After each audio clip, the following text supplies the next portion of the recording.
What's up, guys? Welcome to Daily Dose of Reddit. This is your host, Zach, and today's subreddit is r/MaliciousCompliance. Alright, this story's called Math Teacher Told Me to Get Lost Till I Found Myself a Better Attitude. Math has never been my strong suit, but being the eldest and so given the must have all A's unless there's a good reason, I really tried. Lots of studying practice problems. My dad's solution to my struggle was constant worksheets every day. I was to sit down at the table until my math was done and completely correct, with my dad's method of tutoring being exclaim, "Oh, this is easy."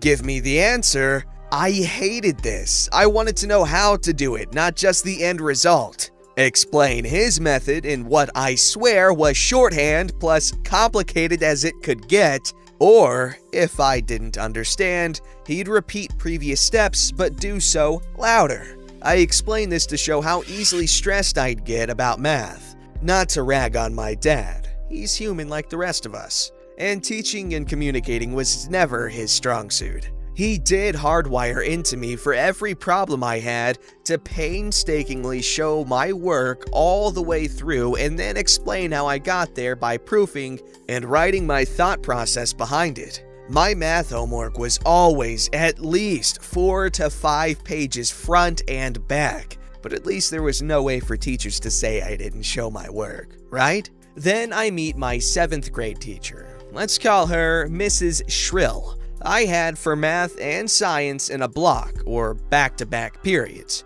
which 95% of that time was used for math and study time. Hardly learned any science, but that's another point. We didn't get along.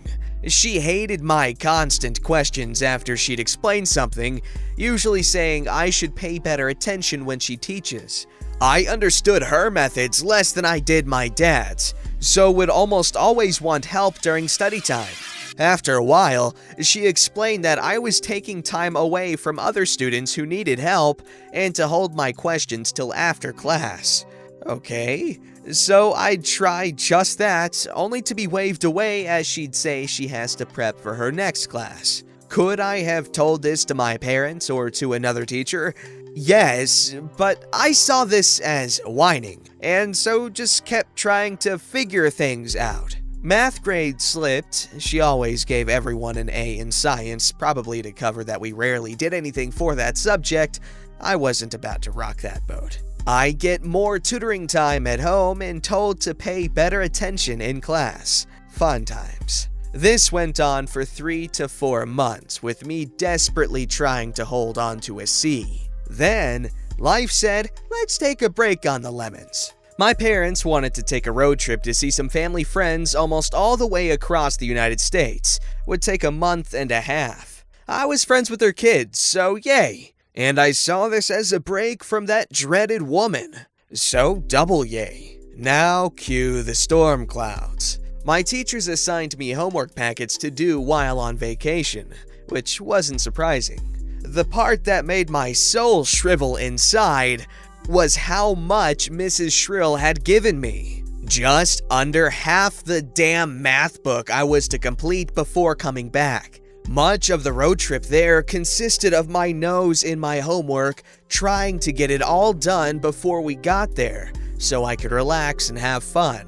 Or having to take care of my toddler sibling who, of course, hated being fed while in the car, but can't not feed the baby, so those were glorious moments of screams and trying to keep the mess to a minimum. To all eldest kids, isn't it fun being the substitute parent? Had no problems doing the other classwork, so of course went through that first. Always loved history, English, and reading in almost any genre was a stress reliever, so those subjects have always been easy A's for me. I was thankful Mrs. Shrill hadn't given any science homework, but even then, I struggled to get through even 3 chapters before we got to Michigan. Still not sure if it was good or bad that Dad couldn't help me at all, what with the cranky toddler being louder than a jet, but at least I didn't have him timing my progress by thumping his fists, so I'll take that. Arrived to the family friend's house. I'll call them the Lemon family. Amazing people. They used to live nearby, but a job crisis made them move a couple of years prior. Of course, I want to spend time with the kids, relatively my age, and just relax and have fun. I got a day before I was told to finish the homework so it would be all done for the ride home. Of course, Dad tries to help, but as usual, this resulted in many frustrating hours wishing I was anywhere else but at the table. This went on for a couple of days before Mrs. Lemon, to this day I still say thank you, saved me by sending my dad off to hang out with her husband, saying enough is enough. She needs a break. Made me tea, gave me a cool book to read for an hour before she took it upon herself to try helping me. She homeschools her kids, and I quickly found out I had no problem understanding her. Still took me time, but after maybe 3 to 4 days of homework sessions, every time she'd send Dad off with her husband, with her, I finished everything. Years later, I found out she wanted to step in and help earlier, but Dad had been firm in that I was his kid, his responsibility to teach. She let it be until she had had enough and convinced Mom to help her get him out of the house. To this day, I'm still grateful. We only could stay for so long, but at least I had the last 3 days to just play and hang out before we started driving back home. Aside from more screaming and a couple side trips, the return home was uneventful. Dad looked over the homework to confirm I had done everything correctly, and thankfully, that was that. Thank you is perturbed still that someone else had an easier time teaching me, but didn't say anything to me about it. I was mainly relieved I had somehow finished all that math, and so my grade was sure to go up. First day back, I'm almost giddy to turn in 10 chapters worth of homework to Mrs. Shrill. She even, surprisingly, said that I had done well and it was good to see I was finally taking the time to learn. That irked, but whatever, you horrid woman, I completed it. Then, as further reward for my sudden learning curve, I could help her help the other students during study time as they went through the chapters. Apparently, they only made it through 3 chapters after I had left, so helping with the next 7 should be a good experience for me. Fairly certain my face went, "Error, reloading," when she told me this, until I was able to respond that I'd really rather not help out that way. No thanks. To which she was so lovely to point out, this would show I really learned something instead of probably cheating my way through the homework. Otherwise, I would have shown my work. Excuse me? I lost it and profusely maintained that all of what she held was my work alone. And how much more work needs to be shown before that's to be believed? Her face, now curdling like spoiled milk, told me to get lost until I found myself a better attitude.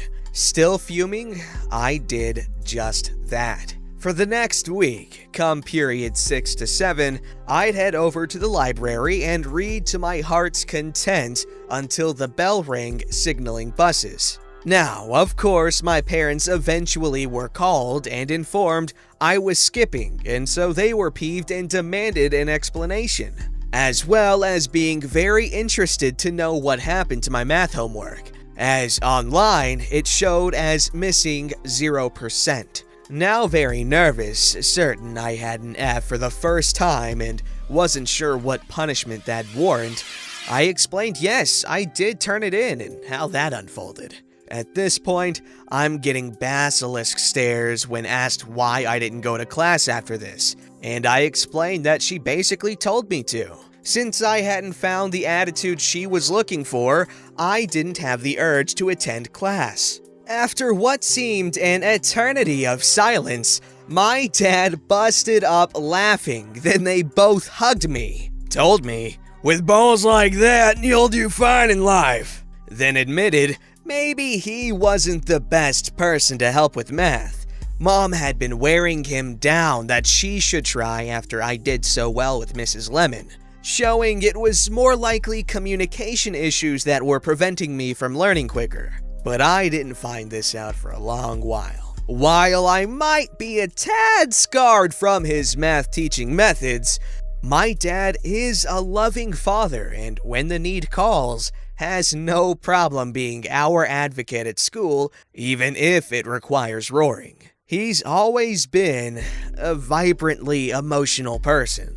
He told me I could keep going to the library until he said otherwise. He'd take care of things. I was extremely happy to follow this. Think I got 2 more library days before things were handled, and I had to attend Mrs. Shrill's class again.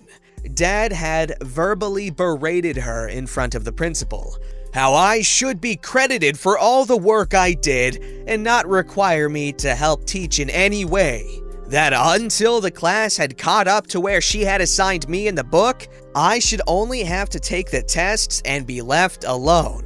To make up for putting so much homework on me when it was a gross overestimate of where she thought the class would be when I returned. She had tried to defend herself, saying she gave so much with the hope of maybe I'd learn without taking up too much of her time. After all, parents or a tutor are supposed to help with homework. She wanted someone else to teach me. The reason she didn't credit me for my homework, as I've always been slow, never really showed my work, and so thought I had cheated.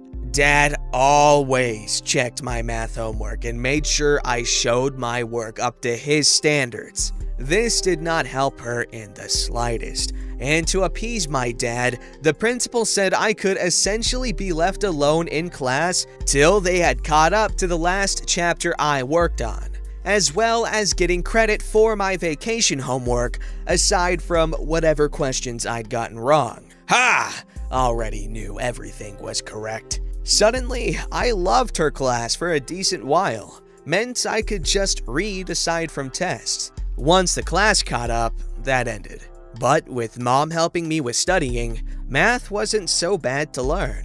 First time I had really stood up to a teacher like that, and it ended up changing my life for the better. Still say math isn't my favorite, give me music theory any day, but I ended up not being too bad at it. What a wholesome story there. I think it was really cool how your dad defended you. My parents would never. No. He always gave the teachers the benefit of the doubt, not me. But that's okay. I had to get bad grades all on my own, and I'm proud of it. I'm kidding, I was decently smart. But that was a really cool story. That teacher really sucked. She obviously did not want to do what she was doing, because every teacher I've ever had was always willing to put in extra time for the students to learn. They always stayed after school, always did their best to help. And, you know, teachers like that are amazing. But this teacher, she needs to find something else to do. This story's called, "You Would Like Me to Adhere to the Contract? In that case, I require a hotel until you resolve all of these issues." A few years ago, I moved back to the city in which I was a university student, as I was now a young professional and had experienced significant issues with housemates in the past, non-payment of bills, having to do all the cleaning. I decided that I would rent a small flat from a reputable agency which specifically catered for young professionals such as myself. I went and viewed the property, which was quite messy and needed to have a few things addressed, i.e. the vinyl flooring in the kitchen was ripped, one of the drawers in the freezer was broken. But seeing as tenants were still living in the property, and the agency assured me that between tenants the landlord would clean the property and resolve any small issues prior to moving in, I happily signed a contract and wrote a check for the deposit and first month of rent. 2 months later, I moved into the property and was welcomed with the following issues. Note: I just happened to stumble upon the list I made at the time when clearing out an old hard drive a few days ago. General: the entire property had not been cleaned, fire door wouldn't close, breach of fire regulations, the previous tenants had left much of their belongings behind, namely clothes and bedding, general waste was present in all rooms, Bins had not been emptied. Batteries had been removed from all of the fire and smoke alarms. By law, they were meant to be hardwired in rented property. Half of all light bulbs had been removed from the property. Hallway, main supply and circuit breaker ripped from the wall. Incredibly dangerous. Carpet soiled. Bedroom, slats on bed broken, so would not have been able to sleep on it. Mattress torn and ripped. Vinyl floor ripped up. Window jammed closed. Bathroom, fecal matter on light switch. Mirror broken. Toilet had not been cleaned. Still had fecal stains in bowl. Shower door broken off hinges. Vinyl floor torn up. Kitchen and living room. Washing machine broken. All drawers and fridge freezer absent or broken beyond repair. Gas cooker, missing burner caps and pan rail, therefore unusable. 2 cupboard doors hanging off. Vinyl floor ripped up. Curtain pole ripped down. It was very clear that 2 things had occurred here. The first being, the previous tenants had done a bit of a number on the property, that they had not respected the property, and had left quite a lot of damage in their wake. They did not even have the decency to empty the place of their contents, and at bare minimum, take the rubbish out before leaving. The second issue, however, is that the landlord had evidently not made any significant attempt to bring the property back into a habitable state prior to me moving in. Being the reasonable guy that I was, I called the landlord and asked if he could resolve these issues immediately. Primarily as the property was genuinely in a dangerous and non-inhabitable state. I did not want to be a jerk about it. However, at the bare minimum, the flat should be safe to inhabit. The landlord dismissed all of my complaints and stated that his wife, he was on a business trip to Dubai, had inspected and cleaned the property a few days before, and all was fine. A blatant lie. I told him that I was extremely unhappy with the situation, and he told me to adhere to the contract which I had signed. He subsequently put the phone down. Any sympathy I had for the landlord evaporated at this moment. He was happy for me to live in a dangerous property. So I went through my contract line by line and found 2 key pieces of information. If property is deemed to be in breach of fire regulations and/or is deemed uninhabitable by a suitable representative, it is the responsibility of the landlord to resolve such issues immediately. If the landlord cannot resolve such issues immediately, it is the responsibility of the landlord to provide alternative accommodation to the tenant until the property is returned to a habitable state. Fortunately, a close member of my family at the time was a fellow of the Royal Institute of Chartered Surveyors. Within the hour, I had a formal letter stating that the property was uninhabitable and dangerous. I had this emailed to the landlord, address helpfully listed on the contract. Within 10 minutes, I had a call from him arranging emergency accommodation at a local hotel until he returned from his business trip 3 days later. On his return, he drove directly to the property from the airport and returned the checks for my deposit and first month's rent to me and asked me to move out, which I gladly did. Unbeknownst to him, a copy of the letter had been sent by my family member to the housing ombudsman and the local authority. The last thing I heard is that this bloke ended up being investigated, heavily fined, and had to sell the house. What a jerk of a landlord. What did he think was gonna happen? It's really annoying when either tenants or landlords, either one, violate the contract, because when it's someone's housing and someone's livelihood, you shouldn't mess around with that. Don't forget to like, subscribe, and hit that bell to never miss an episode.